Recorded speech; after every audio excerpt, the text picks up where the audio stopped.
Manzil Uchtepa tumani ichida hisoblanadi, lekin mana Mamutdan boshlanadi Algazit bunaqasi. Yo'q 300 metr izza anaqasiga, betondagi izzaga o'zi Qo'ttaqani mahallasini hududida. Hudud Qo'ttaqani. Uchtepa tumani Qo'ttaqani qurilish ko'chasi 88. Qachondan ishlayapti? Biz 2-sentyabr eshigini ochdik. 2-sentyabr eshigini ochdik. Qabulni ochdik. Mana hozir qabul davom etyapti. Qabulda ma'lum bir vaqti yo'qmi? Yo'q, bizda maktab sinf shakllanganda qabul yopiladi. Nechinchi sinfdan nechinchi sinfgacha? 1-sinfdan 11-sinfgacha bizda rus sinflar ham bor. 11 ta rus sinf, 11 ta o'zbek sinf ham bor. Bitta nolyovoy sinfimiz ham bor. Qabul sinflar 18 taga yetguncha davom etadi. Ha, 18 ta maksimum. Maksimum 18 taga yetguncha davom etadi. Hozir ayrim sinflarimizni menimcha bir 2-3 haftada o'zi qabulni yopa boshlaymiz. Lekin ko'p sinflarimizda 90% sinflarimizda hali qabul noyabrdan bo'ladi. To'lgunga qadar. Maktabga kiramiz, hozir ochuv darsi bo'lyapti. Sekin o'tib ketamiz bu yerdan. Boshlang'ich sinfimiz ochuv darsi vestibyulda bo'ladi. O'tib ketamizmi? O'tib ketamiz. Kechirasizlar. Assalomu alaykum. Endi hozir vestibyulda biblioteka bor, ota-onalar kutish zonasi. Bu yerda o'zi aslida dars uchun bir xillarida olib chiqishadi bolalarni, dars sinfda o'tadi. Bu yerga olib chiqqani 2-3 ta sinfga olib chiqib turib, ochiq darslarni shu yerda o'tkazib yuborishadi, kattaroq hudud bo'lgani uchun. Chunki endi kattaroq vestibyul, keyin bu o'zi bibliotekani qilib qo'yganmiz, bu yoqqa kitoblar qo'yganmiz, polkalar qo'yganmiz. Ota-onalar qishda, yozda qiynalmaydi, shu yerda o'tirib kutadi, tashqarida turmaydi. Shu yerdan farzandini olib kiradi. Farzandini shu yerdan kirgizib oladi. Bu yerda o'qituvchilar, aqranamiz bor, o'qituvchilarimiz bor, qabul qilib olishadi, bo'ldi, ketdi. Bola kechgacha ko'chaga chiqmaydi. 8:30da keldi zavtrakka, 5 ta ota-onasi kelib, o'zi chaqirgandan keyin chaqirib olib chiqib berishadi, ota-onasining qo'liga topshiramiz, ketadi. Bu demak, bu uskunalar begonani bu turniketlar, bu faqat o'sha xodimlarga ochiladigan, hozir ochib qo'yilgan. Xodimlarga ochiladi, bolalarga ochiladi, begonalar kirmaydi, lekin undan tashqari aqrani turadi shu. Kirib keldi bola, nima ish qiladi bu yerda? Bola o'zining sinfiga boradi. Sinfi. Masalan, sinfxona. Narsalarini qo'yadi. Mana sinflarni ko'ramiz, standart sinflarni. Sinfxona. Sinfxonalar standart, hammasi mana shunaqa. Assalomu alaykum. Demak, alohida partada o'tirishadi. Har bitta bolaning o'zini joyi muhim, partasi, stuli, partani o'qituvchi bilan birgalikda bular har xil qilib o'zgartirishadi. Partalar ham aynan ergonomичный, rostiga, bo'yiga ham, stullar ham, o'tirishiga ham, qulayligiga ham mo'ljallangan. Bolaning har bittasini o'zini shkafchiki bor, shkafchikda o'zining narsalari turadi. Kiyim shkafi bor alohida, kiyim shkafida kiyimlari turadi. Shkafchikda asosan kitoblari, uchebniklari, o'quvchilarni o'zini endi hammasi hali band emas, chunki boshlang'ich sinflarda o'zlari xohlagan narsani qo'yib, o'zini shkafchiga xohlagan narsasini qo'yib ana qilishadi. Yaxshi, hamma sinfda doskalar, hamma sinfda elektronniy doskalar. Doska muhim. Ularni bunaqa kichkinagina o'tirib nimadir qiladigan bu yerda yana o'tirib o'ynaydigan qanaqadir interaktiv o'yinlar bo'lsa, shu yerda. Bu endi Finlyandiyaning metodi, ular aytishadiki, sinfda bola darslarning o'rtasida tufligini yechib, kerak bo'lsa o'tiradigan, cho'ziladigan yoki o'qituvchi qanaqadir yalang'oyoq упражнение qildiradigan joy bo'lishi kerak deydi. U sinfda masalan hozir 4 ta odam bo'lgani uchun kichkinagina kovrik. Yana 4 ta qo'shilsa, yana kovrik qo'shiladi masalanda. Bolalar bemalol o'sha yerda turishi, o'ynashi mumkin bo'lishi uchun. Asosan qaysi fanlarga ixtisoslashgan maktab? Asosan ingliz tili, matematika, arab tili. Arab tili chuqurlashtirilgan 2-sinfdan arab tili, ingliz tili, matematika albatta 1-sinfdan.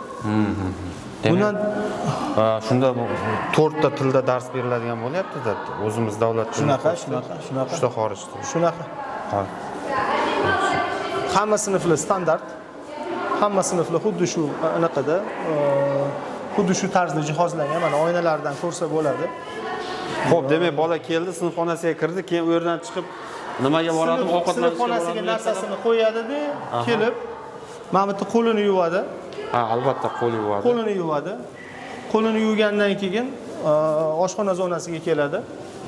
Oshxona zonasida boshlang'ich sinflar 1-qavatda bizada hammasi. Bir to'r rus o'zbek 1-qavatda. Boshlang'ich sinflarga o'qituvchilarning o'zi narsasini olib, zavtrakini, obedini, polnikini olib joyiga stoliga qo'yib beradi, u faqat stoliga kelib o'tirib yeb ichib ketadi. Qancha vaqt beriladi ovqatlanib olishga? 8:30 da ochiladi, 9 da yopiladi. Ha, demak yarim soat. Yarim soat vaqti bor bular. Keyin sinfxonaga kiradi hamma. Keyin hammasi sinfxonaga borib darslarini boshlaydi. Endi ovqat hammasi o'zimizda tayyorlanadi. Tashqaridan hech nima kelmaydi. Zamonaviy hamma uskunalar qo'yilgan. Zavtrakka ham, nonuchtasiga ham variativ qilishga harakat qilamiz. Masalan, kasha bilan tuxum, kasha bilan sendvich, tuxum bilan sendvich tanlaydi. Nimadir bir xil bola tuxum yemaydi, bir xil bola naborot tuxum teskarisi tuxum yaxshi ko'radi. O'shanga qarab turib bola o'zi tanlab etishi mumkin. Almashtirib ber yoki boshqasini ber. 5-sinfdan 11-sinfgacha bola o'zi oladi. O'quvchi aralashmaydi. Tasdiqlanganda, Ratsion tasdiqlangan, yoshiga mos, diyetolog tomonidan qilingan. Keyin bizning shef-povurimiz Fransiyada 6 oy Le Cordon Bleu degan frantsuzskiy kulinarniy akademiyada 6 oy o'qib kelgan. Katta restoranlarni boshqargan shef. O'sha odam bolalarga ovqat tayyorlaydi. O'sha odam bolalarga, o'shaning uchun bolalar bu yerda o'zligi aytishadi. Bizda stolovoy emas deyishadi, bizda restoran deyishadi. Ha. Bizda restoran, chunki bu ovqatlarini yegan o'qituvchilar ham ko'pchiligi ko'p restoranlarda ham bunaqa ovqatlanmaganmiz deb qo'yishadi. Qo'y. Ya'ni nafaqat ta'limi, balki ovqatlanish jarayonini ham imkon qadar yuqori saviyada tashkil qilish. O'zi ovqatlanish madaniyati ham kerakda bizga. Bu juda muhim. Shunaqa. Juda muhim. Keyin bolalarni tartibli ovqat olishga o'rgatyapmiz. O'rgatyapmiz degani navbatda turadi. Ha, eng Hech keragi. kim tiqilmaydi. Mana shundan navbat boshlanadi. Katta sinflarniki. Sabr bilan keladi. Bitta patnisini oladi, qoshiq yelkasini oladi, birinchini oladi, ikkinchini oladi. Obedda masalanda nonini oladi-da, keyin mana bitta choy. O'zi quyib oladi choyni. Qo'yadi, mana bitta xolasa choy, ertalab choy bilan kakao qo'yiladi. Choy bilan kompot qo'yilishi mumkin. Choy bilan limon choy qo'yilishi mumkin. Xohlaganini tanlaydi. Ana quruq choy, shakar hammasi shu yerda, stakanlar shu yerda o'zi olib, o'zi xohlagan miqdorda qo'yib, xolasa 10 marta kelib choy ichadi, xolasa 10 marta kakao ichadi, xolasa 10 marta kompot ichadi. Kun davomida ham bu ishlaydi. Ya'ni bu o'chmaydi. Kun davomida choy turadi choy. Ko'pincha choy bilan kompot kun davomida turadi. Yaqinda bir holat bo'ldi. Videoda ko'rdimda internetda. Shu Xitoyda davlat miqyosida odamlarni sog'lom turmushga targ'ib qilish maqsadida shu aeroportlarida maxsus bepul qaynab turgan qaynoq suv beriladigan joylari bor, odamlar quyib ichishadi dedi-da. Keyin haqiqatan men aeroportlarga borganimda ko'rdim, haqiqatan qilib qo'yibdi. Shu qaynagan suv bo'lishi kerak-da. Chunki suvni o'zi juda insonga nima deydi, sog'lom hayot uchun muhim tomonlari ko'p ekanda. Bu juda ham kerak. To'pato'g'ri, lekin bundan tashqari Yurmaydi. Bundan tashqari har bitta qavatda 2-3 ta joyda kuyler turadi. Suv bo'ladi. Suvdan muammo yo'q. Suvdan muammo yo'q. Bundan tashqari qaynoq suv turadiki, kimdir choy ichgisi keladi. Kimdir shirin choy ichgisi keladi, kimdir ko'k choy ichaman, kimdir qora choy ichaman deydi. Choy ichgisi kelganlar choyini olib xonasiga olib kirib ketaveradi. Muammo yo'q. Xo'p, keyin darslar boshlanadi soat. Darslar boshlanadi. Soat 8:30 da zavtrak bo'lsa, 9 da darslar boshlansa, hammasi o'zini xonasini ichida 9 dan boshlab, mana xonalarni katta-katta oynalar qilib qo'yganmiz ataylabdan. Har bitta xonani ichi tashqaridan ko'rinsin. Eshikni taqillatib ochmaymiz biz dars vaqtida. Dars vaqtida eshik taqillatib ochilmaydi. O'qituvchilar mumkin emas. E'tiborini buzib. Katta oynalar bor har bitta sinfda, har bitta eshikli oynalar bor. Bu maxsus qilingan. Kim nazorat qilmoqchi bo'lsa, kim bor yo'ligini bilmoqchi bo'lsa, shu yerdan qarab xulosasini olib ketadi. Bu bir. Ikkinchidan, o'qituvchilarning ish ko'rinib turadi. Eshik yopiq, oyna yo'q bo'lsa, o'qituvchi bemalol nima bilandir o'zini ishi bilan shug'ullanib o'tirgan bo'lishi holatlari bo'lishi mumkin maktablarda. Baribir ko'p odam ishlaydi. O'qituvchi doim nazoratda. Ishlayaptimi yo'qmi? Qanaqa ishlayapti? Bolalarda muammo yo'qmi? Hech kim bir-birini urushmayaptimi? Hech kim birini talashmayaptimi? Kitobini o'qiyaptimi? Dars jarayoni qiziqarli bo'lyaptimi bularga? Hammasi shunga yarasha bo'ladi. Bolalar ham shunga moslashgan, biladi. Bola shunga moslashgan. Bor. Mana hojatxonalar qizlarniki alohida, o'g'il bolalarniki alohida, ichida kabinka qilingan, xuddi gostinitsaga o'xshab qilib qo'yganmiz. Ya'ni maktab hojatxonasi emas bu. Bu narsa muhim. Umuvalnikini ham Muhim. bo'yiga qarab turib ikki xil qilganmiz. Bo'y pastroq bolalar umuvalniki alohida, nariroqda Bu bor. yerda Kichkinaroq, bo'y balandroq, oddiy уже, ya'ni взрослыйlarga o'xshagan holatdagi umuvalniklar alohida boshida. Tozalik kerak. Muhim. Keyin O'zi umuman mana shu oshxona обеденный zona, ovqatlanadigan zonasi katta qilib kartani tushirib qo'yganmiz dovolga. Bu bolalarni saviyasini, bilimini oshirishga, dunyoqarashini kengaytirishga yordam beradi deb hisoblaymiz. Dunyoni bilish kerak, davlatlarni bilish kerak. Darsdan tashqari ham imkon qadar har xil nima deydi, holatlarda ko'proq ko'zi tushsa, o'sha davlatda biladi, qiziqa boshlaydi va hokazo va hokazo. Har bitta sinfda ham o'zini sinfini murallari bor. Bu birinchi qavat, shu bilan boshlang'ich sinflarning qavati. O'rtada 3-4 ta kichkina xonalarimiz bor. O'tda medsestrani, ya'ni tibbiyot xonasi, administratsiyani xonasi, ishlar boshqaruvchisining xonasi, kassa, buxgalteriya, u o'rtadagi xonalar. Endi ikkinchi qavatga chiqamiz. Ikkinchi qavatda bizda 5-dan 11-sinfgacha o'quvchilarimiz.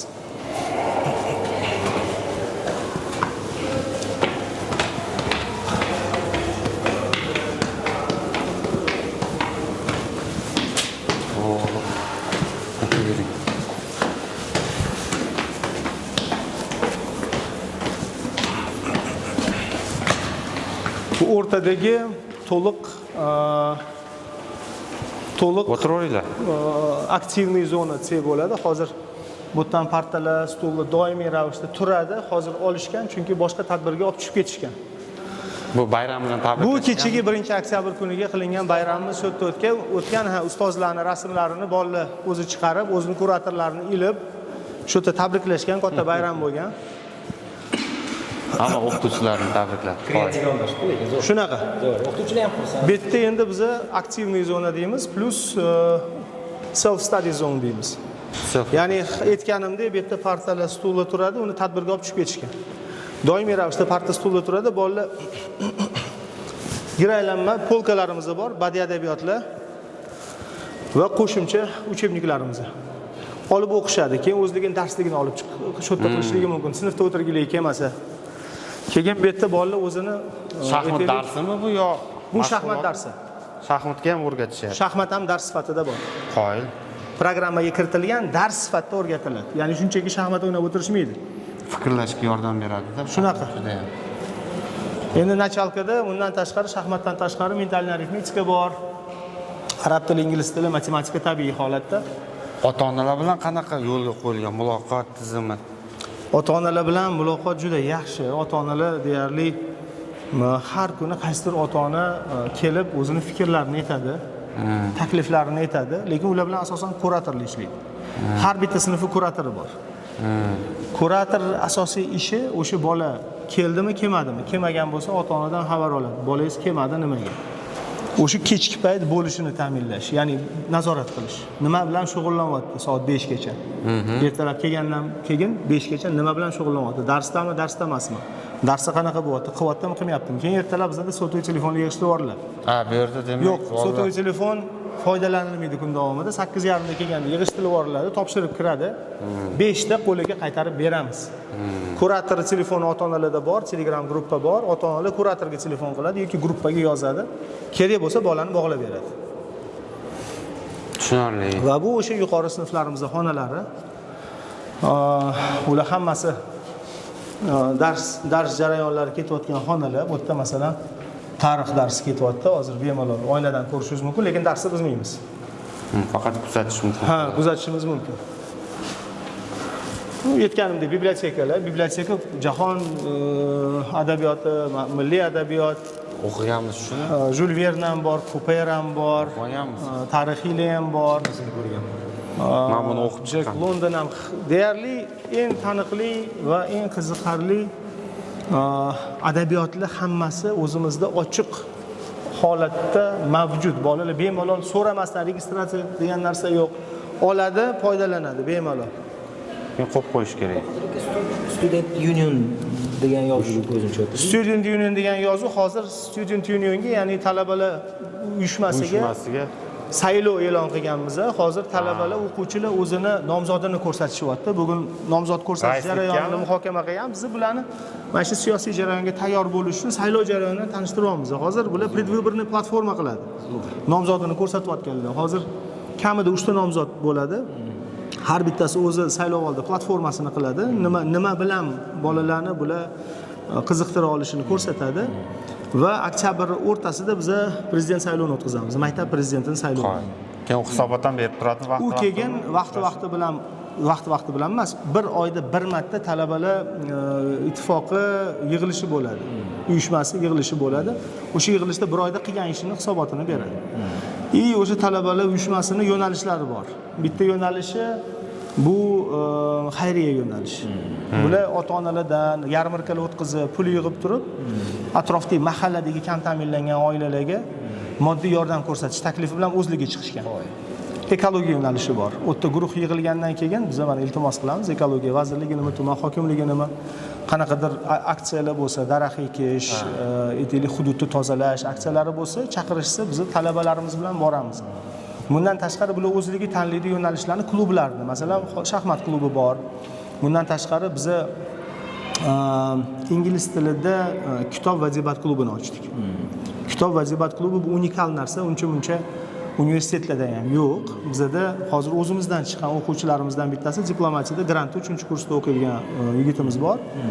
O'sha 5 ta 6 ta o'ziga o'xshagan fikrlovchi, mana shu bizda endi tarbiya topganda juda yaxshi rivojlangan, yaxshi o'qigan yigitlarimiz edi. Narigi boshqa maktabda. Bundan oldingi maktabimda bundan oldingi lokatsiyada desak to'g'riroq bo'ladi. O'sha 5 ta 6 ta talabalar bilan kelib, bizani ingliz tilini mukammal biladigan yuqori sinf o'quvchilarimiz bilan bular kitob muhokamasi qiladi, debat qiladi. Va unga o'quvchilarimiz tayinlanadi. Mana oktyabr oyida bular 3 ta kitobni o'qish kerak. Bottom Billion o'qish kerak. Elusive Quest for Growth o'qish kerak. In Search of Prosperity o'qish kerak. Bu dunyodagi bestsellerlar amerikanskiy, ingliz tilida o'qiydi. Amerikanskiy, angliyskiy dunyoga tanilgan professorlarning ishlari bu. Debat ham ingliz tilida bo'ladi. Debat ham ingliz tilida. Diplomatiyadagi bolalar o'quvchilar bilan muhokama qilishadimi shu asarni? Muhokama qilishadi. Muhokama qilishadi. Bular chaqlanadi. Zo'r. Bular chaqlanadi. Mukammal ingliz tilini biladi, katta sinflarda deysiz, u qanaqa daraja? Endi masalan 11-sinfda 2 ta, 3 ta qizim bo'lsa, eng yomon biladigani IELTS 6.5. 11-sinf 6.5. 6.5. Bittasi 7.5 olib bo'ldi, ikkinchisi undan ham kam bo'lmaydigan, hali topshirmadi, lekin u ham 7.5 kami chiqadi. Bular biz bularni bu yerda oddiy misol, hozir masalan shu 11-sinfda bitta qizimiz individualniy rus tilida o'tiribdi. So'raymiz. Assalomu Ирина Сергеевна, я вам немножко помешаю, можно? Bu rus tili darsi, masalan, Irina Sergeyevna rus tilidan o'tyaptilar, bizga yordam beryaptilar. 11-sinfdan hozir bu yerda Zebo shug'ullanyapti, lekin bundan tashqari yana 2 ta qizimiz bor.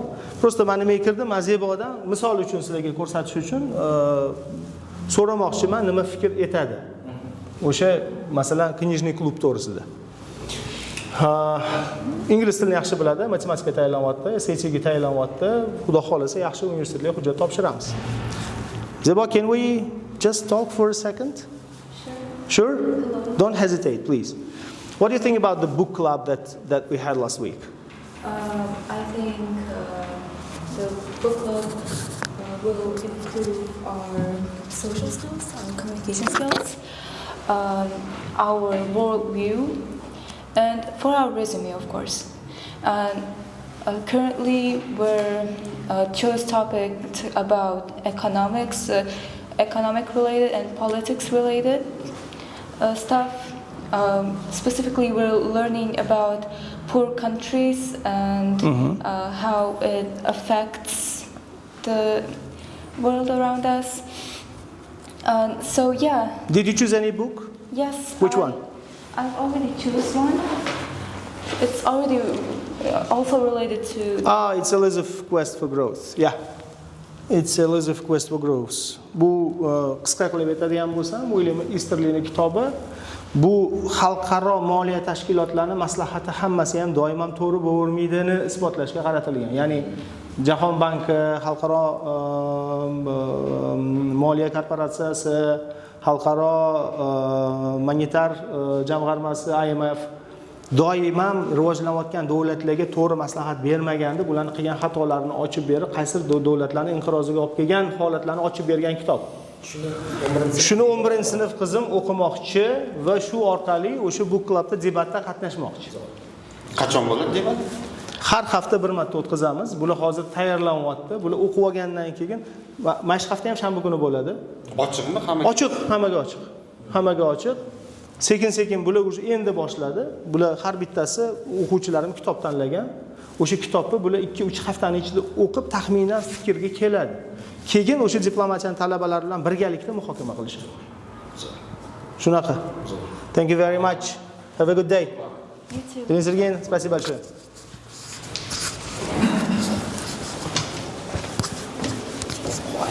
Odil aka bor inglizcha gapirsiz tushunmadingiz, to'g'rimi nima deganini? Siz bilan meni ingliz tilimiz boshqa ingliz tili. Ya biz tushunamiz, ular bizni tushunib olishadi, hamma masala. Shunaqa. Bahodir aka, haligi aytganingiz loyihani, ekologik loyiha, saylov shunga o'xshagan shunaqa proyektlar u bolani faol bo'lishga, iqtidorni Bolani faollashtirish, ijtimoiy faollashtirish, dunyo qarashini kengaytirish, hayot faqatgina masalan qizlar uchun erga tegib bola tug'ishdan emas, o'g'il bolalar uchun qanaqadir bir ko'proq pul topadigan ish topishdan iborat emas. Ayni qadriyat bo'lish kerak, uzoq muddatli o'ylash kerak, dunyoda nima bo'layotgan voqealarni tushunish kerak, millatning rivojini masalasini tushunish kerak degan masalalar uchun shu faollik kiritilgan. Ya'ni dunyo qarashi kengaytirish. Bitiruvchi bolam dunyo siyosatini, dunyo iqtisodiyotini iqtisodchi darajasida bo'lmasa ham, lekin xalqaro miqyosda bo'layotgan voqealarni gapirayotganda bo'ldi, ishonib ketmasdan turib, yo'q, bunaqa emas edi-ku, mana bunaqa edi-ku degan bir tanqidiy fikrlovchi, o'zini fikriga ega bo'lgan inson bo'lishini biz xohlaymiz. Biz xohlaymiz. Bu ixtiyoriy loyihalar, majburiy, hammaga biz majbur qilib shuni qatnashasan demaymiz. Lekin sekin niyatimiz imkon qadar ko'proq o'quvchilarni shu loyihalarga jalb qilish. Qanaqadir talab bormi? Masalan, bir chorak davomida yaxshi o'qimasa yoki qanaqadir qoidalar buzib qo'ysa maktabdan nima deydi, haydashtirmaydi endi. Bor. Boshqa maktabda o'zini tutish qonun qoidalari bor. Bu qonun qoidalar asosan boshqa bolalarga zarar qilish bilan bog'liq xatti-harakatga bog'langan. Bola chakadigan bo'lsa yoki elektron sigaret oldidan chiqadigan bo'lsa, yo darsdan qochadigan bo'lsa, yo qanaqadir yo'lini topib qochishga harakat qiladigan bo'lsa, yo ustozlarni haqorat qilsa, yo do'stlarni haqorat qilsa, biz ota-onasini chaqiramiz, qilgan ishini og'irligiga qarab yo birinchi ogohlantirish beramiz, yo chetlashtirish to'g'risida qaror qabul qilamiz. Bolalarning fikri bilan qanday bu yerda ishlash? Masalan, o'zini qanaqadir taklifini aytmoqchidir, yangilik kiritmoqchi yoki qaysidir jarayonda boshqa sal yo'nalish kiritmoqchi bo'lsa-da, o'zida. Bitta gap aytaman, Rasul. Mana shu hozir hamma ko'rgan qo'shimcha tashabbuslar-ku, hammasi bolalarning taklifi. Ha, o'zlari taklif qiladi. Hatto mana shu book club ham bolalarning taklifi. Hatto shu book club ham bolalarning taklifi. Jamg'arma bolalarning taklifi, eko proyektlar bolalarning taklifi, Student Union bolalarning taklifi. Hammasi bolalardan chiqayotgan tashabbuslar. Biza bir narsani men yaxshi tushunaman, yoshlar bilan ko'p ishlaganman, yoshlarga nimanidir majburlab singdirishga harakat qilsa olmaydi. Teskari. Men kutaman. Men bilaman shu narsani qilish kerak, lekin men bu qaysidir boladan fikr chiqishini kutaman. U chiqqandan keyin voy zo'r, молодец, sen shu narsani o'ylayapsan, baraka top deyman-da, keyin tashabbus o'zini qo'liga berib qo'yaman. O'shanda qolganlarda ham fikr bo'ladiki, o'zimizdan bittamiz chiqqan taklif qo'llab-quvvatlayapti-ku, bizga majbur qilib shu qilasan xayriya ishni, qilasan eko loyihani, qilasan Student Unionni demayapti-ku, o'zimizniki-ku bu degan, buni ingliz tilida ownership deydi. Buni menejmentda o'qiganlar biladi. Agarda siz kimdadir чувство сопричастности, чувство причастности deydi, ownership deydi, ya'ni shu ishga daxldorlik tuyg'usini tuydira olasangiz, his qildira olasangiz, u qiladi shu narsani. Qila olmasangiz, majbur qilib, ana qog'ozga yozib, administrativ, ma'muriy metod bilan mashina bolalar qilsin deydigan bo'lsangiz, ikki dunyoda. To'g'ri. Teskari. To'g'ri, teskarisini. Teskarisini qiladi. Hi guys, is everything fine? Yes. Day was fine? Yes. Are you Thank you. are you waiting for the book club? Kind of. Kind of. Okay. See you tomorrow. It starts at 5 and ends in 7. Yep. But I don't have that much. Like I can't stay after class on Wednesday. I have to take up something. Maybe you can talk to your parents? Sure. Just try. Bu nechinchi sinf qiz? 10. Ya mani gapim yo'q boshqa man. 10. Odam noqulay qilib qo'yasizlar-da. 10 o'tirasizlar. That's it. Dars yo'q bo'lsa, unda bemalol o'quv anaqalar bilan boringlar. Darsi yo'qdi Bahodir aka. Masalan, siz rahbarsiz, anaqa zam direktorlar bor, yana rahbarlar bor-ku, hozir yurimiz mana masalan. Qo'rqmaydimi? Hammasi O'zim bolalarim-ku, bular hozir o'zim bolalarim-ku, bular xuddi maktabdagi o'zim direktorlar, bolalarim. rahbariyat o'tib qolsa koridordan chiqsin. Nachalkaga birinchi darsda o'zim yuraman-ku. Birinchi, ikkinchi, uchinchi, to'rtinchi sinfga bola chaqichalarni kelib xush olib oladi. Nimaga qo'rqmaydi? Yaxshi ko'radi, biladi, yomon gap gapirmayman, ushlayman, boshqa qilmayman. Biror narsa neto qilsa ham siyosatimizda bor-da bizlar. Xo'p, oyna sindirib qo'ydi, parta sindirib qo'ydi. Baqirma, narsa topiladi deyman-da. Bolam boshqa qilmagin deymiz, bo'ldi ketamiz. Muhit, Oilaviy muhit. Mana shunaqa ekan. Oilaviy muhit. Shunga o'qituvchilarni o'rgatganmiz. Bu juda yaxshi. Oilaviy muhit. Begona bola yo'q-da bizda. Ya'ni begona bola yo'q. Hamma bola o'zidan bolalar o'zida.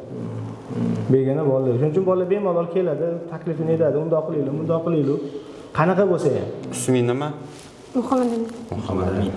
Hozir necha sinfsan? 5. 5-sinf. 5 tasha. Yaxshi. Ketdik. Shunaqa. Biza muhit bilan ajralamizda, boshqa maktablardan bizani takrorlab bo'lmaydigan ingliz tili, arab tili, matematika zo'r o'z yo'liga. Lekin takrorlab bo'lmaydigan tomoni muhitimiz boshqacha-da. Bolajon muhit. O'qituvchilar ham bolajon. Hech kim unaqa bosim qilmaydi, unaqa bolalarga isteriga qilmaydi hech kim. Tur yo'qol, iflos degan so'zlar ishlatilmaydi. Shunda salohiyatini ochadi-da. Shunda bola ochiladi. O'qimaydigan bola ham hajab harakat qiladi.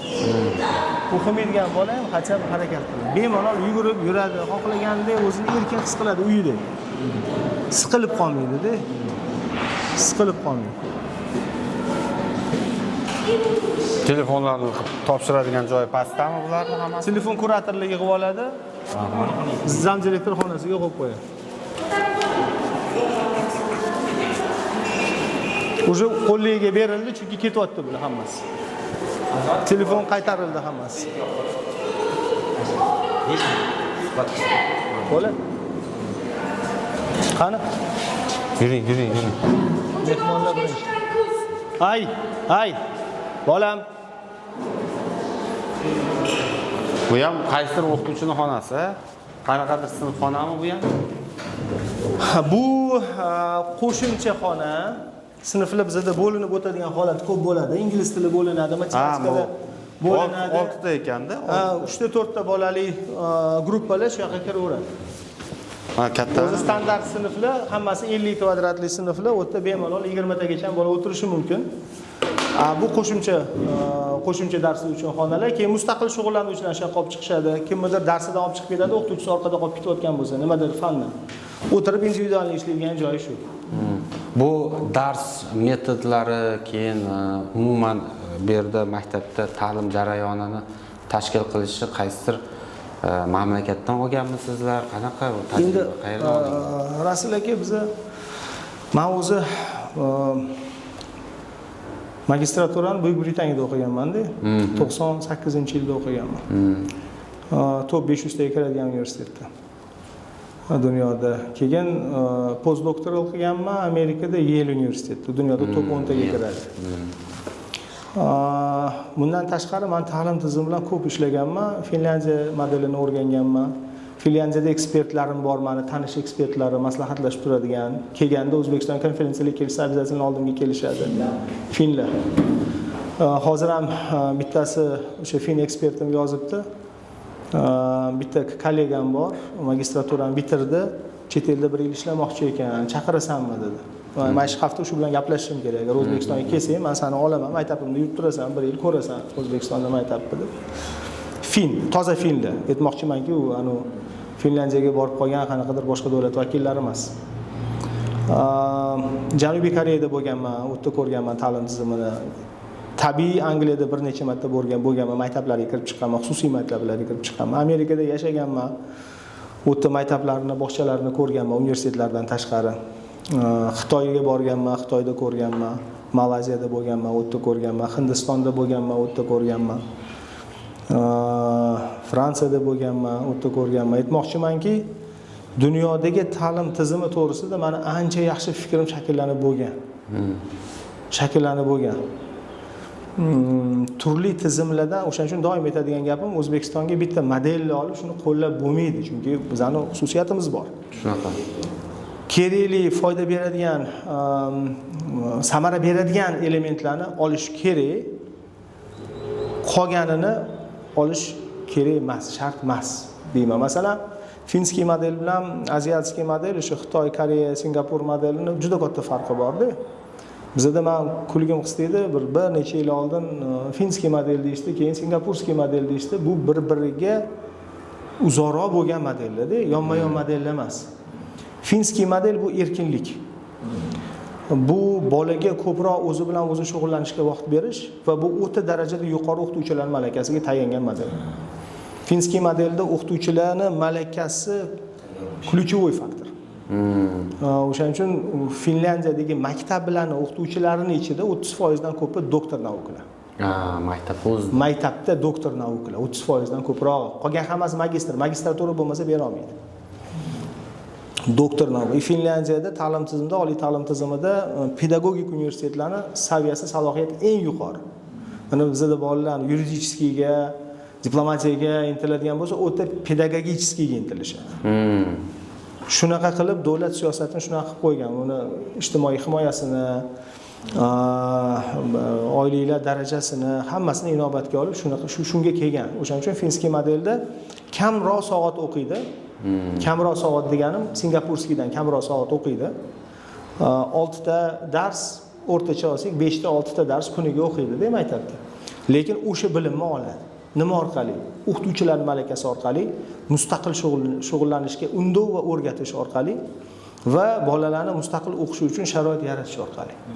Singapurskiy, aziyatskiy modellar, kitayskiy, singapurskiy, koreyskiy modellar bular intensiv o'qitish bilan bog'liq. U yerda eng asosiy urg'u o'qish ob'yemi kattaligida. Agar o'tga boradigan bo'lsangiz, maktablarning, xususiy maktablarning o'zini ichida kechki payt 8 gacha o'qitadiganlari bor. Davlat maktabida o'qiydigan bolalar ham 2-3 gacha o'qisa, undan keyin shartli ravishda 90% bolalar o'quv markaziga ketadi maktabdan keyin. O'quv markazlari 12 gacha ishlaydi kechasi. Ya'ni ularda kechki payt kech bo'ldi 8 dan keyin hech qanaqa yo'q, o'qish. Ular bolalarni naiznos o'qitadi. Naiznos o'qitadi. Ularda oliy ta'limga yaxshi universitetga kirish hayot-mamot masalasi. Hayot-mamot masalasi. Raqobat o'ta kuchli. Raqobat juda kuchli va uni salbiy tomoni bor. Bolaning ruhiyatiga ta'sir qiladi. Eng baland suitsid darajasi aynan Janubiy Koreyada. O'quvchilar ichida o'zini o'zi o'ldirish anaqasi darajasi eng yuqori Janubiy Koreyada. Nimaga? U yerda bolalar maktab ta'limida muvaffaqiyatsizlikka uchragan holatda tushkunlikka tushish holati ko'p, depressiyaga tushib qolish holati ko'p. Depressiyaga tushgan bolaga hamma narsa ta'sir qiladi salbiy. Hayot-mamot shu. O'shaning uchun men u modelni ololmayman ham. U modeldan faqatgina finskiy modeldan va hozir men qo'llayotgan model endi bu davlatda modelini oladigan bo'lsak, bizaniki finskiyga yaqinroq, lekin finskiydan intensivniroq. Kuniga 8 ta dars. Mana bir xil xususiy maktablarga borsangiz, peshingacha darslar, peshindan keyin dam olish desa ham bo'ladi. Ba'zilarida 2 soat, 2 smenalik bo'lsa, abitdan keyin ham dars, tushdan keyin ham. Ha, endi bizada bitta smena 8:30 dan 5 gacha kuniga 8 ta dars. O'sha 8 ta darsning ichida to'g'ri haftasiga 2 marta jismoniy tarbiyasi ham bor. Haftasiga aytaylik 2 ta dona 2 marta, 2 kunda xolos DZsi bor. U ishini qilish uchun bo'sh okno qoldiriladi, kurator o'tirib DZ 2 marta har kun emas. Qolgan vaqt dars. Lekin finskiy modeldan olgan tomonlarimiz bor, kattaroq peremenalar. Peshingacha peremena 5 minut bo'lsa, obedga 1 soat vaqt beriladi. Bemalol ovqatlanadi, dam oladi, miyasini bo'shatadi, ozgina aktivnost bilan shug'ullanadi, shaxmat o'ynaydi, tennis o'ynaydi, kitob o'qiydi-da, darsga kiradi. Peshindan keyin bo'ladigan darslarning o'rtasida peremena 15 daqiqa. Polnik ham bor. Polnik yarim soat. Ya'ni darsdan chiqib darsga kirishmasdan darsdan chiqib biladi bola 15 minut vaqtim bor, yuguraman, elaman, o'rtoqlarim bilan o'ynayman, keyingi dars boshlanadi. Bola sal qon aylanib olishi kerak. Perigruz qilib bo'lmaydi bolani. Bola baribir bola. Lekin darslarni kamaytirib ham qo'yib bo'lmaydi. Bola ta'lim nagruzkasini ko'tarishga o'rganish kerak. Chunki ertaga bu yerda bitirib institutda, biza top institutga kirgan, og'ir o'qiydigan joylarga kirgan deymiz. U yerda kuniga 2 soat, 3 soat bilan eplolmaydi-da. U yerda kuniga 5, 6, 7, 8 soat o'qish kerak. Ayniqsa hozir 11-sinfim amerikanskiy top vuzligiga tayyorlanishyapti. Agar xudo xolasa topga kirib qolsa, kuniga 10 soatlab, 12 soatlab kitob ustida o'tirishga to'g'ri. Ko'nikma kerak. Menda bitta fikr bor-da, endi bunga kim qanchalik qo'shiladi? Bizda maktablar bolaga ta'lim berish, uni o'zgartirish, to'g'ri ma'noda shaxs sifatida tarbiyalanishiga yordam berish bilan birga bola orqali uni ota-onasini ham o'zgartirish kerak, ota-onani ham tarbiyalash kerak degan shunaqa fikr bor-da. Endi bunga ba'zilar qo'shilmasligi mumkin, lekin o'ylayman bizda shunaqa jarayonga yetib kelganmiz-da, sababi odatlarimiz, yashash tarzimiz hali ham bir real turmushga xalaqit beradigan nima odatlarimiz bor-da. Ma'no, mazmun yo'q, lekin bor kuchimiz shu yoqqa sarflab qo'yamiz. To'y hasham bordir yoki oddiy mana men ko'p kuzataman yo'lda harakatlanish, avtomobil boshqarish, chiqindi bilan bo'lgan munosabat, ya'ni o'rnak bo'lish kerak bo'lgan ota-onaning o'zi salbiy o'rnak bo'lib turadi-da bolaga. Men o'ylayman bu ota-onalarni qanday qilib endi tarbiyalash mumkin? Ularni maktabga qaytarib bo'lmaydi, lekin ularning bolalari orqali qandaydir ta'sir ko'rsatish mumkin deb. Ya'ni shunaqa ishlarda ham muvaffaqiyatli qadamlar bormi maktabda? Misol nimalarni aytsa bo'ladiki, ular bola orqali biz ota-onasini ham o'zgartiramiz degan. Rasul, endi biza maqtanib hamma narsani qilib qo'ydik, ota-onalarni tarbiyalayapmiz deb yolg'on gapirgandan ko'ra, men yomon ko'raman yolg'onni. O'zimning fikrimni aytaman. Biza ota-onalarni bolalar orqali tarbiyalash nuqtai nazaridan alohida qanaqadir bir yondashuv qilayotganimiz yo'q. Biz ota-onalarni o'zini to'g'ridan to'g'ri o'zimiz tomonimizdan ham tarbiyalashdan qo'pol bo'ladi. Bilim saviyasini oshirish deylik. Chunki mana ota-onalar keladi bizga, bolasini beradi. Men o'zim suhbat qilaman har bitta bola bilan. Bolaning ichki dunyosini bilishga harakat qilaman, saviyasini. Keyin ota-onani chaqiraman deb aytaman. Masalan, ko'p bolalar keladi bizga. Umrida bitta badiiy kitob o'qimagan, bitta dona o'qimagan. Men ota-onani chaqiraman deb, masalan, bolasi 6-sinfda aytaman. Badiiy kitob o'qish bu nihoyatda muhim narsa. Buni ko'pchilik tushunmaydi. Aytaman, shartli ravishda deyman, bolaga yordam berish kerak deyman. Badiiy adabiyot o'qish kerak. Bu uchun kitob uyda ozgina biblioteka bo'lish kerak, kichkina qancha 10 ta, 20 ta, 30 ta kitob. Ikkinchidan, sizlar kitob o'qimasanglar ham bolani oldida qanaqadir kitob olib qo'yib, varolab qo'yinglar. Bola soat bo'lsa ham, bola ko'zi bilan ko'rib o'rgansin. Keyin boladan so'raylar, qanaqadir badiiy kitob ham o'qiyapsanmi deb so'rab qo'yinglar. Majbur qilmanglar. Majbur qilingan narsa minus beraveradi. Rag'batlantirilgan narsa o'sadi. Majbur qilmanglar. Kecha bitta ota-onadan rahmat eshitdim, keldi-da, Bahodir aka dedi, shuni bilmagan ekanmiz. Chunki ota-onalar gaplashganda aytaman-da, kichkina bolalarga deyman, 2 yoshdan boshlab tili chiqa boshladimi deyman. Har kuni kechki payt сказка o'qigan deyman. Har kuni erinma, yarim soat сказка o'qi, 15 minut, 20 minut сказка o'qi deyman. Ota-onalar ko'p, bu birinchisi emas bu. Nechta ota-ona menga aytgan buni bundan oldin. Kecha yana bitta tasdig'i bo'ldi. Maktabda o'qiyotgan bolasiga emas, kichkina bolasiga shuni qo'llagan va bukvalni 2-3 kundan keyin bola qo'liga kitob ko'tarib olib, menga сказка o'qib bergan deb ota-onasini oldiga kelyapti. Men o'zimni bolalarimni shunaqa o'rgatganman-da. Men o'zimni bolalarim 4 ta farzandim shunaqa o'rgatganman. Men 4 ta farzandimni eng ayol sifati 7. Eng ayol sifati 7. Bittasi 7,5, bittasi 8. Eng pasti 7. Bundan tashqari matematika bo'yicha olimpiadalarga qatnashib yurishadi. Bundan tashqari arab tilini hozir gaplashadigan darajada o'zi o'rganib olishdi. Aytmoqchimanki, puli kitob bilan katta bo'lgan. Badiiy adabiyotni men o'zim bolaligimda minglab o'qib o'rganman-da. Chunki ota-onam rag'batlantirgan. Kitob oldimga sochib qo'yishgan. Bizda doim uyda bitta xonada 6 ta 8 ta polka to'liq kitob bo'lardi. 1000 ta, 2000 ta kitob bo'lardi. Hozir uyimda bitta katta xonani qilib qo'yganman. 5-6 ming ta badiiy adabiyotim bor. Badiiy emas faqat, o'ta ilmiy ham bor, fanlar bo'yicha ham bor, lekin kutubxona ham bor. Bolalarim o'sha kutubxonada katta bo'ldi. Bolaga kichkinaligida mustaqil shunga qiziqib o'qishni o'rgatib qo'ysanglar, bola bo'ldi, ta'limi yaxshi ketaveradi o'zidan o'zi. Kitob o'qiydigan bolani ta'limi yomon bo'lmaydi. Faqat bola o'zi kitobga qiziqib, o'zi kitob qidirib, olib, o'zi o'qib, men xursand bo'ladigani, masalan, o'zimni bolalarimdan qaysidir avtori, muallifi kitobini o'qib qolishadi-da, yoqib qoladi, lekin boshqa u kitobdan uyda yo'q. Ada, ha, men bu avtor ya'ni kitoblari bormi? Uyda borini o'qib bo'ldim, masalan, bittami, ikkita ekan, o'qib bo'ldim. Topinglar o'tbetdan yana o'qigim kelyapti deydi-da. Ota-ona uchun bu baxt. Ota-ona uchun bu baxt. Keyin kitob o'qish, ilm olish jarayonini tezlashtiradi. Chunki chitательский грамотность paydo bo'ladi. Umuman savodi oshadi. Ko'p kitob o'qigan odam bexato yozadi. To'g'ri. Chunki u so'zlarni millionlab marta o'qigan, xotirasida qoladi, qoidasini bilmagan taqdirda. Va So'z boyligi oshadi. Gaplashganda nutqi ravonlashadi. Nutq chiroyli gapiradigan odam bormi? Bilingki, kitob ko'p o'qigan shu odam. Kitob fan o'z yo'liga. Badiiy adabiyot juda muhim. Dunyo qarashi kengayadi, kreativligi oshadi, chunki kitobda umrida ko'rmagan narsalarni tasavvurlashga o'rganib qoladi. Tasvirlashga, miyasida tasvirlashga, kорабльlarni, piratlarni, indeyslarni, ko'rmagan relyeflarni, ko'rmagan iqlimlarni, ko'rilmagan hayvonlarni, fantastika o'qisa agar umuman mavjud bo'lmagan mavjudotlarni tasavvur qilishga, hammasi kreativlikni rivojlantiradi. Kitob, badiiy kitob o'qish yaxshi tez, yaxshi samarali ta'lim olishga bu kalitlardan bittasi. Biz shuni qo'llaymiz. Men nimaga hamma yoqqa biblioteka qilib qo'ydim? Hamma yoqqa kitob olib kelib 2000 ta 3000 ta kitob tiqib tashaman. Nimaga? Bolalar o'rgansin.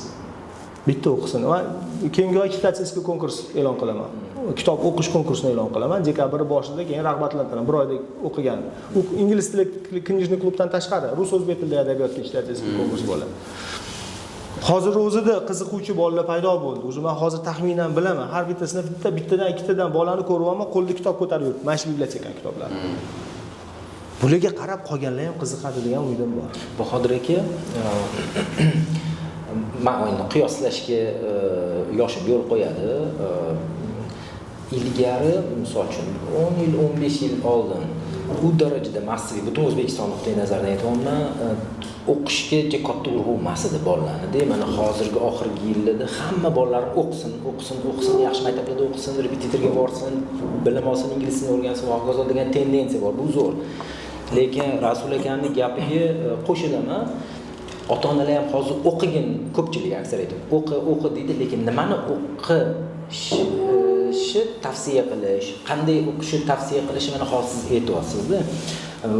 Bu maktabni tizimi deb men tushundim.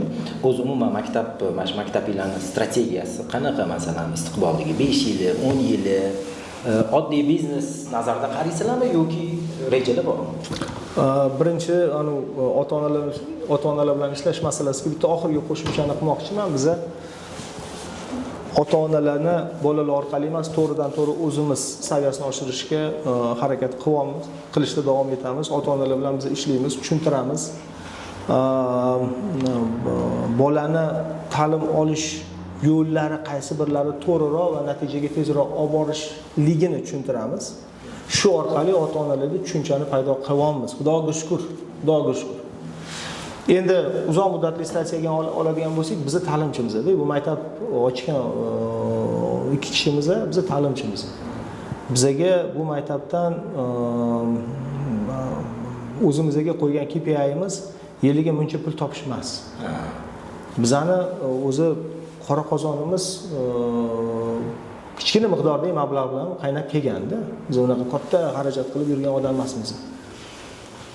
Bu maktabda eng birinchi navbatda biza komil inson degan tushuncha bor. Bu qanchalik balandparvoz gap bo'lmasin, lekin zamonaviy kasblar talab qiladigan fundamental bilimlarga ega, ya'ni ingliz tili, matematika.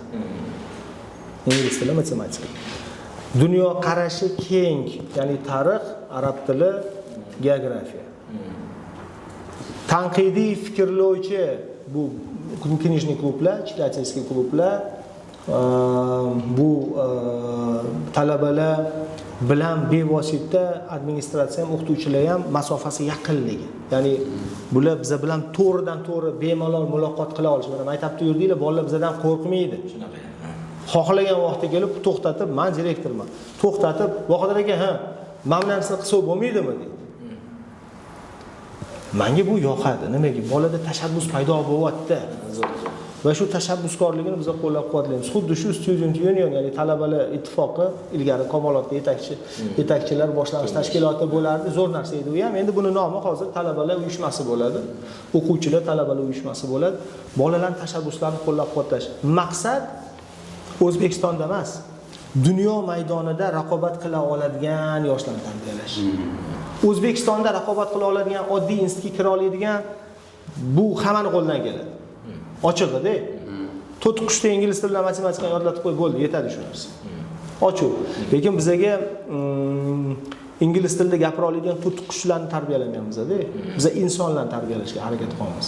Uni tarbiyasi bo'lsin, uni qadriyati bo'lsin, u tariximizni bilsin, u tillarni bilsin, ingliz tilini bilsin, rus tilini bilsin, arab tilini bilsin, yaxshi bilsin, bilganga yarasha uyalmaydigan darajada bilsin.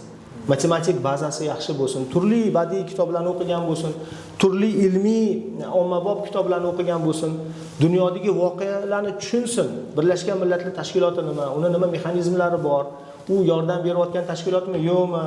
Dunyoda urushlar qanaqa bo'lyapti, genotsid nima, holokost nima, qatlida bo'lgan, nima sabab bo'lgan, nima uchun? Shuni tushunsa kelgusida shu narsani aytaylik bo'lmasligi uchun hissa qo'sha oladi. Demokratiya nima, masalan? Oddiy misol, demokratiya nima?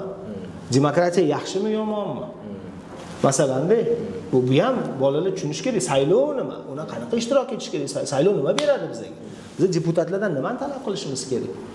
Shunaqa oddiy savollar deb tuyulyapti bizga. Lekin buni bolalarimiz bilishi kerak. Bu juda ham Kim tayyorlaydi bularni? Institut bunga tayyorlamaydi. Institut faqat huquqshunoslarni tayyorlaydi, lekin fuqarolarni kim tayyorlaydi? Fuqarolarni tayyorlash maktabi bormi? O'shani o'rta maktab qilish kerak. O'rta maktabda bor programma, huquq asoslari va hokazo. Lekin o'qitish tizimi eskicharoq. Bolalarni saylov nimaligi mana bu maktab prezidentini saylash orqali biz tushuntirib qo'yamiz. Bo'ldi, bu bir marta maktab prezident saylovida ishtirok etdimi?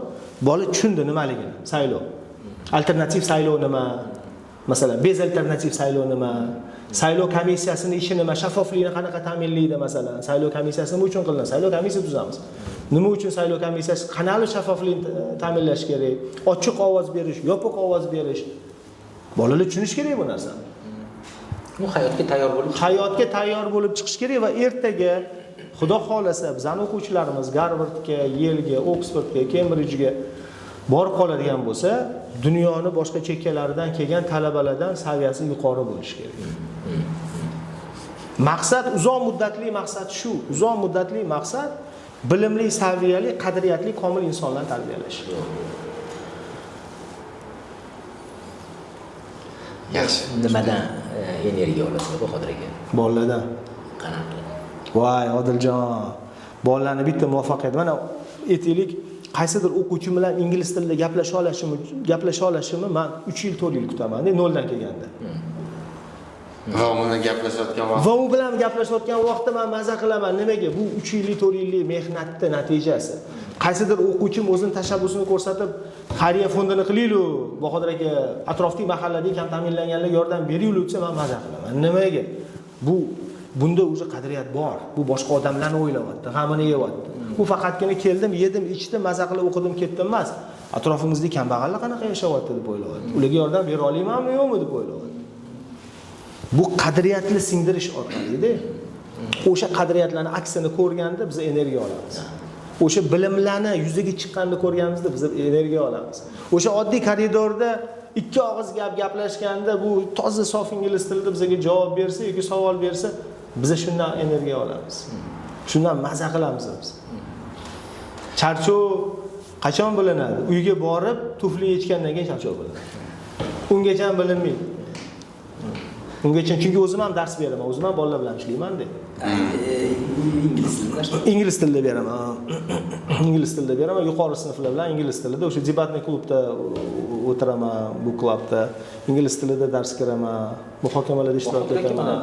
Ingliz tili, rus tilida sinflar bor. Arab tilida uchovlari ham o'n tilida, endi BMTning tillari. Ingliz tili tushunarli, guvohi bo'ldik. Hammasini rus tili ham tushunarli. Arab tili qanaqa? Holat qanaqa? Kim dars beradi? Arab tilida bizda juda yaxshi komanda shakllandi. Ikkita asosiy o'qituvchimiz, ikkita yordamchi o'qituvchimiz bor. 4 to'lov arab tilida erkin gapiradi. Ulardan bittasi arab millatiga mansub, Misrda arab tilidan dars o'tgan tegi falastinlik filolog domla. O'zi arab. O'zi arab, erkak kishi, o'zi arab. Uni metodist arab til o'qituvchimiz bor, mahalliy, u turli oliy ta'lim muassasalaridan arab tilidan dars bergan, tarjimon bo'lib ishlagan arab tilidan, tarjimon bo'lib ishlagan arab tilidan. U metodist ham grammatika o'qituvchimiz. Ikkita yordamchi o'qituvchimiz bor, ular speaking qiladi. Ular speaking qiladi. Endi yana savol, kimdir shu yerda kelib farzandi o'qimoqchidir yo kimdir o'zi ko'rib men kelib o'qimoqchiman desa, nima qilish kerak? Kimdir emas. Men nimaga keldim? Yo'q, sizga gaplashmoqchi. Bahodir aka bilan, yo'q, men kelmas, ochiq telefonda ham. Chunki Bahodir kichkina o'g'lim mana 5 yosh, keyingi yil 6 yosh bo'ladi, nolovidan boshlashim. Shuning uchun o'ylab yuribmiz-da hozir hayotda. Ko'p katta farzandlarimiz davlat maktablarida o'qishyapti. Men shunga qiziqib kelganim. O'zi qanaqa savollar? Endi hozircha qabul hamma sinfga ochiq, chunki hali bironta sinf 18 taga chiqmadi. Biz 1 oy bo'ldi ochilgan o'ziga. 1 oy bo'ldi. 10 taga chiqqan sinflarimiz bor, 18 taga hali chiqmadi. Jami qancha o'quvchi o'qiyapti? 100 ta o'quvchimiz bor. Yana 260 ta olishinglar mumkin. Yana 260 ta olishimiz mumkin. Sinfda 1 oyda 100 ta oldik. 1 oyda 100 ta oldik. 1 oyda 100 ta oldik. dan ko'p o'qimaydimi? Yo'q, o'qitmaymiz. Samara tushib ketadi. Samara olishingiz mumkin 19-20-yilda qachon 3 ta 4 ta aka-uka har xil sinfga kelib, qaysidir bittasi 18 talik sinfga kelib qolsa 19-20-yilda olishingiz mumkin. Lekin adinochkalarni qabulini 18 da to'xtatamiz. To'xtatamiz. Qaysidir sinf shunda 20 taga chiqib qolishi mumkin. Mumkin, lekin undan hech qanaqasiga oshmaydi. Hech qanaqasiga oshirmaymiz. Sifatga-da. Sifatga. Biz faqat sifatga ishlaymiz. Haftani necha kuni dars mashg'ulot, necha kuni dam olish bo'ladi? Dushanba, juma dars. Ertalab 8:30 dan 5 gacha maktabda bo'lishadi. Haftasiga 2 marta 5 dan 6 gacha qo'shimcha matematika bor. Xohlovchilar chuqurroq o'taman deganlar uchun. Shanba kungi debatniy klublarni bir xil yig'ilishlari shanba kunda bo'ladi, bir xil yig'ilishlar chorshanba kunda bo'ladi. Tushunarli. Shunaqa. Endi bolalarni olish nuqtai nazaridan har qanday bolani olamiz, agarda aqlan sog'lom bola bo'lsa, hamda o'qish niyati bo'lsa, ya'ni bolada o'qishga intilish ozgina bo'lsa. Uni u darajasi, bizga IELTS 6 ga chiqqan bolalar kerak emas, o'zimiz chiqaramiz. Chiqarganmiz ham bundan. Ishtiyoq bo'lsin, o'qishga xohish bo'lsin va boshqa bolalarga zarar bermasin. Agar boshqa bolalarga zarar beradigan bola kelib qolsa, farqi yo'q.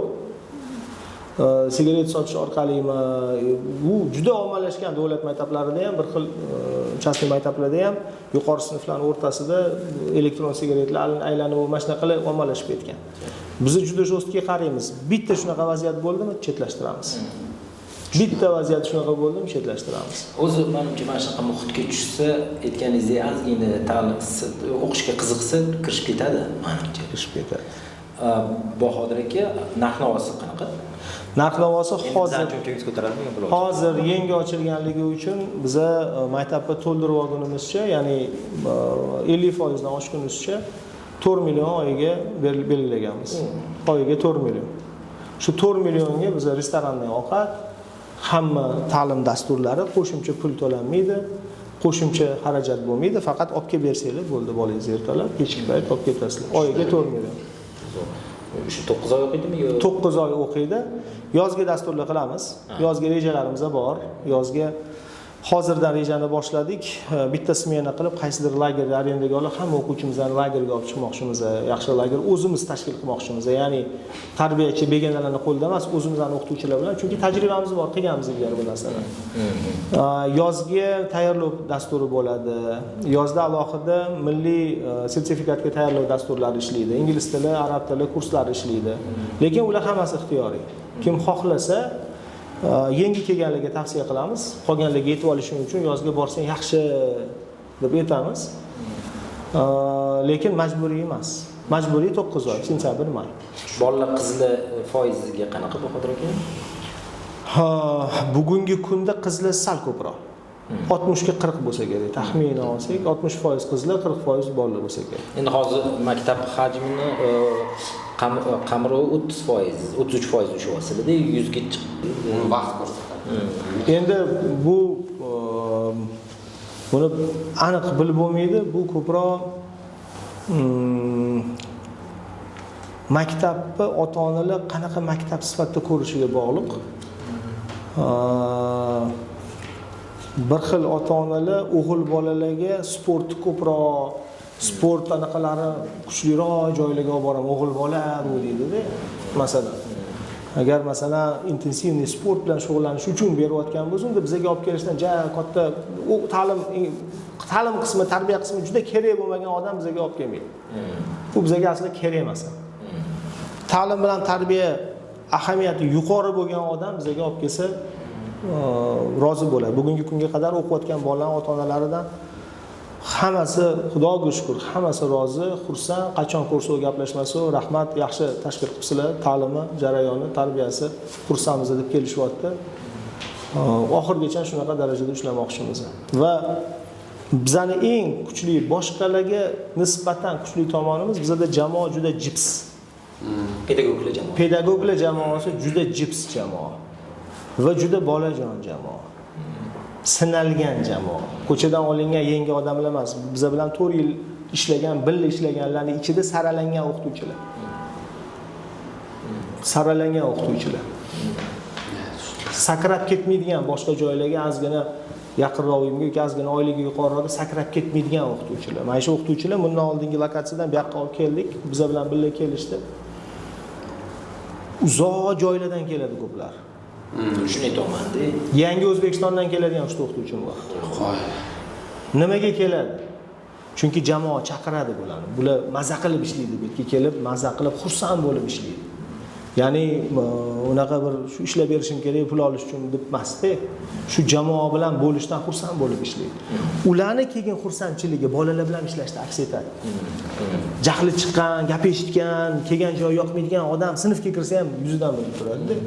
Maza qilib ishlayotgan o'qituvchini kelgan natija sinfda ham maza qilib bolalar bilan ishlaydi. Shundan bilinadi.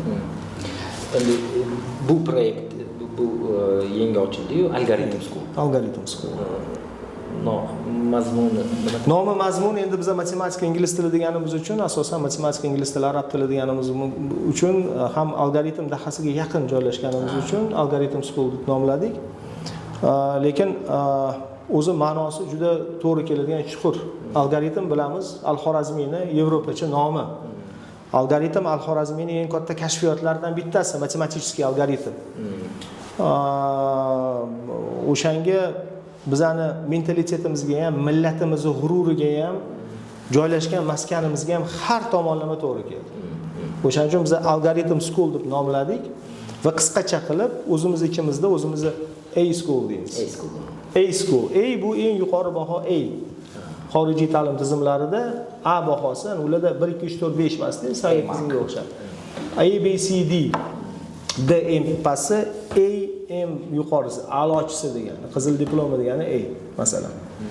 A School deymizki, shu A darajada eng yuqori saviyali bolalarni tarbiyalashga qaratilgan maskan deb niyat qildik.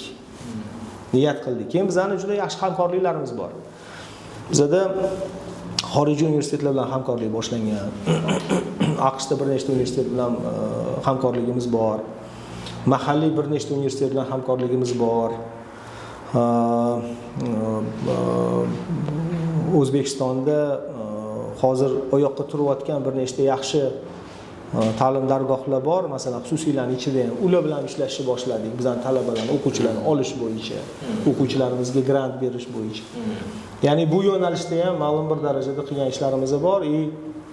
Har yozda bolalarni aynan top universitetlarga qiziqadiganlarni biza Amerika bilan Buyuk Britaniyaga guruh qilib olib kelish rejani qilib qo'ydik. O'tgan yil qildik shu narsani. Amerikaga u maktabdan ikkita o'quvchim hamkor universitetimiz ikkita grant joy berdi yozgi lagerga.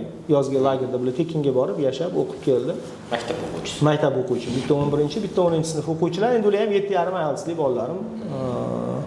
O'qib kelishdi. Eng qizig'i ular bilan birga bo'ldim 2 haftami. Undan oldin bir hafta top universitetlarni aylantirdim. Amerikada. Garvardga olib bordim, kampus tur qildik, Yale'ga olib bordim, kampus tur qildik, professorlar bilan gaplashdik, Brownga olib bordim, MITga olib bordim. Top universitetlarni kampus tur qildikda, professorlar bilan talabalar gaplashib bir hafta. Keyin o'zini universitetiga 2 haftalik yozgi programmaga olib bordim. U yerda biza faqat maktab o'quvchi yagona biz edik dunyoda. 15 davlatdan kelgan talabalar faqat, yarmisi Amerika o'sha universitet talabalari, yarmisi boshqa davlatlardan kelganlar talabalar. Ichida magistrlar bor, ichida ikkita doktorlikka o'qiyotganlar bor. O'sha 2 haftalik IT sohasida startaplarni ochish, o'rgatish bo'yicha 2 haftalik yozgi lager edi. Ikkita meni o'quvchim oxiri so'radim professordan, programma rahbaridan, nima deysan desam, to'g'risi deydi, hamkorimiz bo'lganing uchun senga joy beruvdik. O'ylamadik, что normalniy zo'r saviyali bolalar keladi deb. Maktab o'quvchilarida mayli hamkorimiz Bahodir xafa bo'lmasin deb ikkita joy beruvdik. Har yili nechta olib kelsang olaman. Har yili nechta talabani shu yozgi lagerga olib kelsang olaman, agar saviyasi shunaqa bo'lsa. Faqat talabni bajaringlar. Faol bo'linglar, ingliz tilini 7,5 dan baland olinglar IELTS'ni. SAT'ni 1400-1500 darajada qilinglar, rekomendatsiyalarni olinglar, hujjat topshiringlar. O'sha eng top universitetlar ham sizlarni oladi deb aytamiz, haqiqatan oladi. Haqiqatan oladi. Zo'r. Manimcha yetarli-ku. Ko'p gaplashdik. Endi buni qisqartirib olish kerak. Endi bu yoqlar ham mana bolalarning Sten gazetalari, bolalar o'zi bunaqaga o'qituvchilar kuniga tayinlangan Sten gazetalar, boshqalar. Bu biblioteka, kitoblarni bemalol olib, bolalar ham, ota-onalar ham o'tirib o'qib o'tirishi mumkin bo'lgan. Bu ham bitta kreativniy zonada. O'quvchilar o'ziga tayinlashgan. O'quvchi o'zligi tayinlashgan, o'qituvchilarga guldan tashqari, sovg'adan tashqari ular hammasi qanaqadir qiziq sovg'alar qilishdi. Kimdir bakalga o'qituvchining otini yozib, kimdir kreativ. Kimdir qanaqadir chiroyli raspechatkalar qilib, rasmlardan kollajlar qilib, raspechatka qilib, tsvetnoy qilib rasmlarni o'qituvchilarni anaqa qilishdi, taqdirlashdi. Gullar bilan kutib olishdi o'sha kuni. Sten gazeta qilishgan, Sten gazetalarni shu yerga podarish, ya'ni поздравительный gazetalar qilishgan. Juda ham boshqacha ekan. Bahodir aka, katta rahmat. Rasul aka, xursand bo'ldim kelganingizga. Sayohatimiz, tanishtiruvimiz juda mazmunli bo'ldi. Menimcha biz kuzatganlarga ham qiziq bo'ladi, albatta. Xudo xolasa. Kirib, ya'ni tashqaridan oddiy ko'ringan bilan mazmuni hammasi ichkarida. Shunga juda mazmunli bo'ldi. Katta rahmat, muvaffaqiyat ishlarga. Albatta bu yerga yana kelamiz. Qolgan kelib qiziqmoqchi bo'lganlar, menimcha bir ma'lum bir kunlar bo'lsa kerak, ochiq eshik kunimi. Har kuni qabul qilamiz, har kuni ko'rsatamiz, obzor qilamiz. Xohlagan vaqtda dushanba, juma kelaverishadi. Istaganlar kelib ko'rib tanishib ketishlari mumkin, ochiq eshik ekan. Muvaffaqiyat sizni ishlaringizga. Endi katta yo'ldasizlar, katta qadamdasizlar. Qisqa muddatda buni yana natijasini qolganlar ham ko'radi. Bizga ham juda mazmunli bo'ldi. Xudo xolasa. Yaxshilikda ko'rishaylik. Sog' bo'ling. Rahmat. Kelganingizga rahmat. Xursand bo'ldim sizlarni ko'rib. Rahmat. Bir debatni klubni sal pallasiga chiqib olsin. Debatni klub o'quvchilari bilan sizlarni debatga chaqiraman. Ingliz tilida emas, faqat bizning Mayli. Bahodir aka. Sizlar ingliz tilida emas. Vaqtingiz olmadikmi? Yo'q, men hali ham bemalol. Yo'q. Shaxsan men ham rosa qiziqyapti. Men ko'p kichkina farzandimizni ta'limga qadam qo'yyapti. Bir ikkita xususiy maktablar. Muhim vaqtda. Muhim vaqt. Katta farzandlarni o'qiyotgan maktablar solishtirib, boshqatirib yurgan. ozgina vaqtingizni olib tanishdik, maza qildik, ishlarga rivoj Bahodir aka. Rahmat Odiljon. Siz rosa ta'lim bo'yicha ko'p fikrlarni aytib kelgansiz. Siz bilan bir jamoada maza qilib olasiz, ishlaganimizni bilaman-da. O'sha siz aytgan g'oyalar, fikrlar ta'lim bo'yicha. Mana shu yerda aks etsa bu juda ham kengayib, strategiyani aytib berdingiz, xudo xolasa kelajakda. Shunga harakat. Garvardlarga borganimizda o'zimizni algoritm schooldanman. Shunga harakat. Nasib etsin Odiljon, nasib etsin. Mavliman betga ma'lum ko'p qatnayman. Xudo xolasa. Doim tayyormiz, eshigimiz ochiq. Rahmat. Olib kelamiz.